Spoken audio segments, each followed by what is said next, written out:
శుక్లాంబరధరం విష్ణుం శశివర్ణం చతుర్భుజం ప్రసన్నవదనం ధ్యాయేత్ సర్వవిజ్ఞ ఉపశాంతయే. ఓం శ్రీ గురుభ్యో నమః. నమస్తే అండి, నేను మీ రామకృష్ణ హాన్, ఆస్ట్రో న్యూమరాలజీని. అందరూ ఎలా ఉన్నారు? పుష్కర కాలంలో వచ్చే పుష్కర కాలంలో వచ్చేటువంటి అమావాస్యకు ఎంతో శక్తి ఉంటుందండి. నేను అదే పదే పదే చెప్తున్నాను, ఎంత అద్భుతమో తెలుసా పుష్కర కాలంలో వచ్చే అమావాస్య.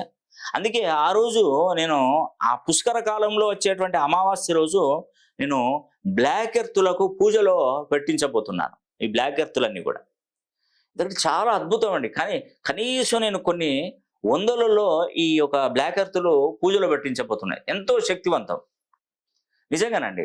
అందుకే ప్రతి గుమ్మానికి ఒక బ్లాక్ ఎర్త్ పెట్టుకోండి. నరదృష్టి చూస్తే నాపరాయి కూడా 4 ఒక్కలు అవుతుందని మనకు శాస్త్రమే తెలుసు. మనం ఇంట్లో నుంచి బయటికి వెళ్తాం, ఎక్కడెక్కడో తిరుగుతాం, ఏదేదో తొక్కేస్తాం, ఇంట్లోకి వచ్చేస్తాం. ఏమవుతుందండి? చెడును వెంట పెట్టుకొని వస్తాం, ఇంట్లో తిష్ట వేసుకుంటుంది, ఇంకా ఎప్పుడు చేసినా వెళ్ళదు, బయటికి వెళ్ళదు. మన పూర్వకాలంలో ఇదివరకు పద్ధతులు వేరే ఉండే. ఇంటి ముందట కుళాయి ఉండేది, చక్కగా బావిలో నీళ్లు తోడుకొని కాళ్ళు కడుక్కొని ఇంట్లోకి వచ్చేది, మొహం కడుక్కొని కాళ్ళు చేతులు కడుక్కొని లోపలికి వచ్చేది. ఇప్పుడు ఎక్కడ ఉన్నదండి ఆ పరిస్థితి? బయట ఎక్కడెక్కడో తిరిగి వస్తున్నాం. చెప్పులు కూడా మనం ఇంట్లోకే తీసుకెళ్తున్నాం, చెప్పులు బయట ఇడ్చేయాలి. ఇడ్చి మనం ఏం చేస్తున్నాం? లోపలికి వెళ్ళేది మన అటాచ్ బాత్రూమ్ లాట్రిన్లో అక్కడికి వెళ్ళి చక్కగా కాళ్ళు కడుక్కుంటున్నాం. ఇప్పుడు పరిస్థితి ఇది. అంటే మనం ఏదైనా కూడా సమస్యని ఇంట్లోకే తీసుకొస్తున్నాం డైరెక్ట్గా. ఇప్పుడు ఎవరికి ఏదైనా బాగాలేదు, ఏదైనా చేతబడి చేశారు, ఏదైనా ఇబ్బంది పడుతున్నారు, వారికి ప్రయోగం చేశారు. ఒక పండితుడు ఏం చేస్తారంటే 4 నిమ్మకాయలు, ఈ అమావాస్య రోజున 4 నిమ్మకాయలు, కోడిగుడ్లు, మిరపకాయలు, కొన్ని గాజులు, పసుపు కుంకుమ తీసేసి చుట్టూ తిప్పేసి ఒక గుమ్మడికాయ పగలగొట్టి ఆ 4 బట్టల కూడల దగ్గర వేయండి అని చెప్పేస్తే చేస్తారు. ఈ దిష్టి తీసింది చుట్టూ తిప్పిందంతా కూడా అక్కడ పడేస్తారు. పడేసిన తర్వాత అక్కడ మనం తెలియక దాని నుంచి మనం బయటికి తొక్కి రావడం కానీ, ఆ చీకట్లో నడుచుకుంటూ వెళ్ళడం, దాని మీద వెహికల్ పోవడం, ఇవన్నీ చేసిన తర్వాత ఏమవుతుందంటే ఆ ప్రభావం అనేది కూడా అతనికి చుట్టుకొని మన ఇంట్లోకి వచ్చేస్తుంది. అప్పటి నుండి మనకి ఏమవుతుందండి? నష్టాలు నష్టాలు నష్టాలు. వ్యాపారంలో నష్టాలు, ఆర్థికంగా నష్టాలు. ఎప్పుడు ఇంట్లో ఒకరికి హెల్త్ బాగపోతే ఇంకొకరికి హెల్త్ బాగుండకపోవడం, ఒకరికి తగ్గిందంటే ఇంకొకరు స్టార్ట్ అయిపోవడం, హాస్పిటల్లో చుట్టూ తిరగడం, మానసిక ఒత్తిడి పెరిగిపోవడం, చికాకులు, ఏదైనా చిన్న విషయానికి కోపం రావడం, ఇవన్నీ కూడా ఎక్కువగా జరుగుతుంటాయండి. కాబట్టి ఈ యొక్క పుష్కర కాలంలో వచ్చేటువంటి అమావాస్యకు మంచి చేసే గుణం ఉంటుంది, చెడు చేసేటువంటి వారికి చెడు చేసే గుణం కూడా కలిగి ఉంటుందండి. దాన్ని ఎలా వీలైతే అలా వాడుకుంటారు అమావాస్యను. ఈ పుష్కర కాలం చాలా మంది క్షుద్ర ప్రయోగాలు చేస్తుంటారు పుష్కర కాలంలో వచ్చే అమావాస్యకు. మీరు చెప్తుంటారు, ఇప్పుడు ఉదాహరణకి మీరు వృషభ రాశిలో పుట్టారనుకోండి, వృషభ రాశి వారికి వాళ్ళకి తెలుసు కాబట్టి వాళ్ళు ఏం చేస్తారంటే, మీరు వృషభ రాశిలో అంటే మీకు నర్మదా నది పుష్కర సమయంలో వచ్చేటువంటి అమావాస్యకు నీకు అనుకున్న కోరికల్ని నెరవేరుస్తానంటారు. ఆ పుష్కర కాలంలో వచ్చే అమావాస్యకు శక్తి ఎక్కువగా ఉంటుంది, పవర్స్ ఎక్కువగా ఉంటాయి. అది చాలా పవర్ఫుల్. అంటే మిగతా అమావాస్యల కంటే ఈ అమావాస్య 100 రెట్లు ఎక్కువగా శక్తియుక్తులు గలది. అందుకే ఆ టైంలో కనుక ఈ బ్లాక్ ఎర్తులు కనుక మనం పూజించి మన గుమ్మాలకు కనుక మనం కట్టుకున్నట్టయితే చెడు అనేది మనను దాటి మన ఇంట్లోకి రాదు. అంటే ఈ యొక్క బ్లాక్ ఎర్త్ను దాటి ఇంట్లోకి రాదు. ఇది నిండు 100 ఏళ్ళు, అంటే మనం బ్రతికినంత కాలం, మనం తీసేసే వరకు దీని ప్రభావం చూపెడుతున్నాం. మీరు చేయాల్సింది ఏంటంటే, మళ్ళీ అమావాస్య వచ్చింది అనుకోండి, మనం ఒక మేకు కొట్టి గుమ్మానికి వేసి దీన్ని తీసేసి డిప్ చేయండి, వాటర్లో గంగాజలంలో డిప్ చేయండి, ఆవు పాలలో డిప్ చేయండి, లేదంటే కొబ్బరి నీళ్ళలోనైనా డిప్ చేయండి. చేసేసి ఆ నీళ్ళని తీసుకెళ్ళి ఇంటి బయట అవతల వారబోయండి. మన ప్రహరీ గోడ లోపు ఎప్పుడు చేయకూడదు, మన ఇంట్లోనే పోసుకోకూడదు. ఎందుకంటే చెడును తీసుకుంటుంది, అది దానిలో వేయంగానే వదిలేస్తుంది. అప్పుడు మనం ఏం చేయాలి? అదే మన ఇంటి గుమ్మంలో పోసామనుకోండి, ఇంటి ఆవరణలో పోసాం, మళ్ళీ అది రివర్స్ వస్తూనే ఉంటుంది. అందుకే దాన్ని తీసుకెళ్ళి మన ప్రహరీ కూడా అవతల, మన స్థలం కాదంట కాడ దానిలో వారబోసి రావాలి. ఇంకొకటి ఏంటంటే, మనం ఫేవర్ చేసేది ఏంటంటే, మళ్ళీ నడిచే తోవలో ఎవరు పోయకండి. అది మళ్ళీ మనం పాపం చుట్టుకున్నట్టే మనకి. ఇప్పుడు రోడ్డు మీద పోసామనుకోండి, ఏమవుతుందని మళ్ళీ ఎవరైనా నడుస్తారు, పాపం వాళ్ళకి దాని ప్రభావం పడుతుంటుంది.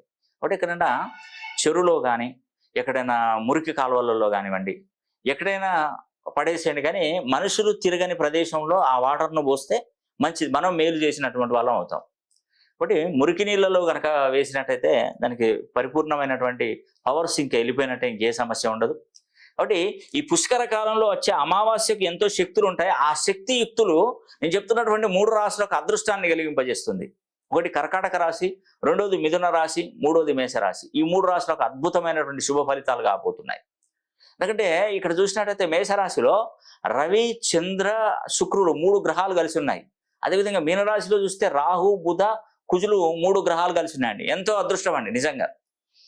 ఈ 6 గ్రహాలు మేషరాశిలో, మీనరాశిలో కలిసి ఉండడం అనేది కూడా ఎంతో అద్భుతం. అది పుష్కర కాలంలో మనకి ఈ యొక్క నర్మదా నది పుష్కరాలు మొదలయ్యాయి. మే 1వ తారీఖు నుండి 12వ తారీఖు వరకు మా నర్మదా నది పుష్కరాలు. ఆ కాలంలో మే 10వ తారీఖున అక్షయ తదియ వస్తుంది. అక్షయ తదియ రోజు నేను లక్ష్మీ కుబేర హోమం అనేది కూడా నేను మొదలు పెట్టబోతున్నాను. ఆ లక్ష్మీ కుబేర హోమం మీరు తప్పకుండా చేయించుకోండి. మీరు దేశ విదేశాలలో ఉన్నా కూడా అమ్మవారి అనుగ్రహం కలుగుతుంది. అమావాస్య దాటిన 2 రోజులకే మనకు ఈ యొక్క లక్ష్మీ కుబేర హోమం అక్షయ తదియ వస్తుంది. అది కూడా పుష్కర కాలంలోనే జరుగుతుంది. ఇటు అమావాస్య, ఇటు లక్ష్మీ కుబేర హోమం ఎంతో మేలైనటువంటి విషయం అండి. కాబట్టి టైం ఆలస్యం చేయకండి. అద్భుతమైనటువంటి శుభయోగం మీకు తప్పకుండా కలుగుతుంది. ఆర్థికంగా వెనుకబడినటువంటి వారికి ఈ సంవత్సరం ఈ వచ్చే అమావాస్య నుండి మీకు మంచి రోజులు రాబోతున్నాయనే చెప్పవచ్చు. మీకు సకల ఐశ్వర్య సిద్ధి అనేది కూడా లభిస్తుంది. కష్టాలలో ఉన్నటువంటి వారిని గట్టెక్కిస్తుందండి ఈ అమావాస్య. ఆర్థికాభివృద్ధి జరుగుతుంది. విదేశాలకు వెళ్ళాలనుకున్నటువంటి వారికి మంచి ఆదరణ లభిస్తుంది. విదేశాలలో మంచి ఉద్యోగాలు వస్తాయి. వ్యాపారాలు కూడా పెట్టుకున్నటువంటి వారు మంచి ఉన్నతమైనటువంటి స్థాయికి వెళ్తారు. కాబట్టి ఈ అమావాస్యను చాలా జాగ్రత్తగా మీకు కాపాడుకోండి. ఎందుకంటే దీన్ని మంచిగా ఉపయోగించండి, మంచి పనిలో ఉపయోగించండి. వీలైతే ఆ రోజు ఉప్పు దీపం పెట్టండి ఇంట్లో, ఎంతో మంచి జరుగుతుందండి. ఉప్పు దీపం పెట్టండి. ఒక పెద్ద పాత్ర తీసుకోండి, ఆ పాత్రలో దొడ్డుప్పు పోయండి. 2 మట్టి ప్రమిదలు తీసుకొని ఆవు నెయ్యి పోయండి, దానిలో పోసేసి 2 దీపాలు వెలిగించండి లక్ష్మీదేవి అమ్మవారి దగ్గర. ఎంత మంచిదండి. అమావాస్యకు చాలా పవర్ఫుల్. మీకు లక్ష్మీదేవి అనుగ్రహం కలుగుతుంది. అందులో పాటు లక్ష్మీ కుబేర హోమం కూడా నేను తలపెడుతున్నాను. ఆ లక్ష్మీ కుబేర హోమాన్ని కూడా చేయించుకోండి. నేను ఆ లక్ష్మీ కుబేర హోమంలో ప్రతి ఒక్కరు చేయించుకున్న ప్రతి ఒక్కరికి 5 గోమతి చక్రాలు కూడా నేను పంపించడం జరుగుతుంది. ఇది అమ్మవారు, వైష్ణోదేవి అమ్మవారు, ఇక్కడ జమ్మూ కాశ్మీర్, అక్కడ పూజించి తీసుకొచ్చాను. ఇక్కడ లక్ష్మీ కుబేర హోమం జరిపించిన తర్వాత ప్రతి ఇంటికి 5 గోమతి చక్రాలు కూడా నేను పంపిస్తాను. కాబట్టి ఈ అవకాశాన్ని ప్రతి ఒక్కరు సద్వినియోగం చేసుకోవచ్చని కూడా మనస్ఫూర్తిగా కోరుకుంటూ సెలవు తీసుకుంటున్నానండి. సర్వే జన సుఖినో భవ. మే 10వ తారీఖున 2024 సంవత్సరం స్వస్తి శ్రీ క్రోధి నామ సంవత్సరంలో లక్ష్మీ కుబేర హోమం తలపెట్టనున్నాను. ప్రతి ఒక్కరూ లక్ష్మీ కుబేర హోమం చేయించుకొని సంపన్నులు అవ్వండి. మీ గోత్రనామాల పైన జరిపించిన హోమానికి సంబంధించిన వీడియో చిత్రీకరించి మీ వాట్సాప్ నెంబర్లకు పంపించబడుతుంది. లక్ష్మీ కుబేర హోమం జరిపించుకోవడం వలన కలిగేటువంటి ప్రయోజనాలు: మొట్టమొదటి ప్రయోజనము, రుణ బాధల నుండి శాశ్వత విముక్తులవుతారు.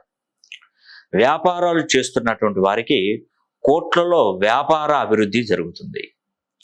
ఇంట్లో ఎప్పుడూ ధనానికి ఎలాంటి లోటు కూడా ఉండదు. ఉద్యోగాల కోసం ప్రయత్నిస్తున్నటువంటి వారికి ఉద్యోగ ప్రాప్తి తప్పనిసరిగా ఉంటుంది.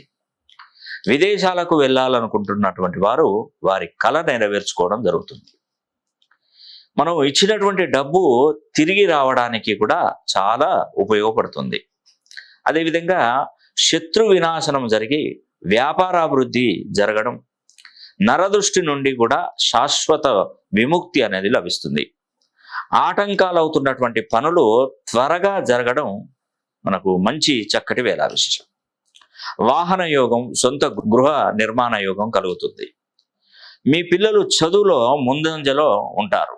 లక్ష్మీ కుబేర హోమం జరిపించుకున్న వారికి మేము అందించే ఆ ప్రత్యేకతలు: మేము ముందుగా మాతా వైష్ణోదేవి ఆలయం జమ్మూ కాశ్మీర్ శ్రీనగర్కి వెళ్ళి త్రికూట పర్వతంపై 3 స్వరూపాలుగా ఉన్నటువంటి అమ్మవారిని దర్శించుకొని, మరి ఆ 3 స్వరూపాలైనటువంటి లక్ష్మీదేవి, సరస్వతీదేవి, మహాకాళీదేవి పాదుకల దగ్గర గోమతి చక్రాలను పూజించి వాటిని మే 10వ తారీఖున జరిగే లక్ష్మీ కుబేర హోమంలో శక్తివంతం చేసి ప్రతి కుటుంబానికి 5 గోమతి చక్రాలను పంపించడం జరుగుతుంది.